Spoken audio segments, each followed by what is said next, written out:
My name is Savannah Quintero, and this is for my CRJ 306 Race, Ethnicity, and Crime class. The subject will be based on race, ethnicity, and a juvenile justice system. So in this video, I'll be discussing the issues that minority youths face within our justice system.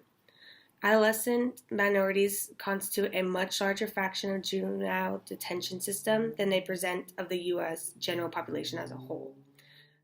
They make up 16% of the U.S. population ages through 10 through 17, but present 35% of all youth in the juvenile detention system. I came across a website about an organization called the National Juvenile Justice Network, NJJN for short, which leads a movement of state-based juvenile justice reform organization to fight for a fair youth justice system. Their goal is to advocate for policies and practices that provide resources, assistance, and representation for youth faced with legal trouble.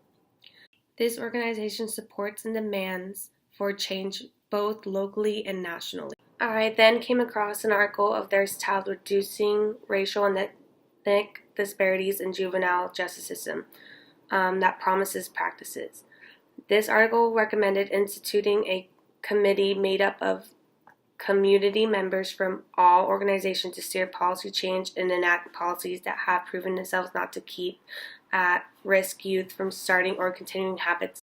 So instead of using policies formed by traditional justice system representatives, this committee would consist of community members such as teachers, mental health service providers, police, and families of afflicted youth to develop more competent and culturally adequate services to life at risk youth out of trouble within the justice system and develop them into contributing members of society.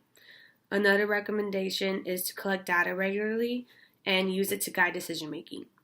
Majority of localities fail to separate race and ethnicity categories when serving youth. This results to inaccurate and incomplete data.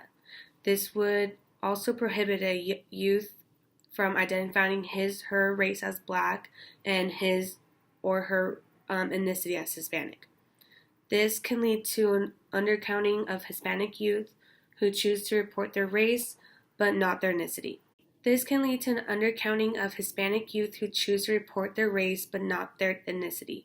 This page also offers ways to use structured decision-making tools such as detention risk assessment instruments, help intake staff make objective decisions regarding whether to recommend detaining a youth based on criteria. They provide effective communication and cultural understanding are prerequisites to be fair, efficient, and effective justice system and can help reduce the inequality of youth of color in the system. Their goal is to break down language barriers such as requiring state courts to meet federal language access. This provides possibly free interpreters for court proceedings. Lastly, this organization provides programs to improve youth-police relationships by aiding law enforcement to develop skills that enable more positive interactions when encountering the youth, particularly youth of color. It is important that many jurisdictions train law enforcement on adolescent development, youth culture, and understanding the environmental basis for adolescent behavior. This type of training is important because it can bring both youth and police together. So we were also asked to discuss a possible negative outcome of this organization that we research, and I suppose a potential drawback of focusing so hard on keeping adolescent minorities out of juvenile institutions would be perpetrating the same cycle of racial favoritism and prejudice that is trying to be avoided, and illogically expecting improvements or positive change.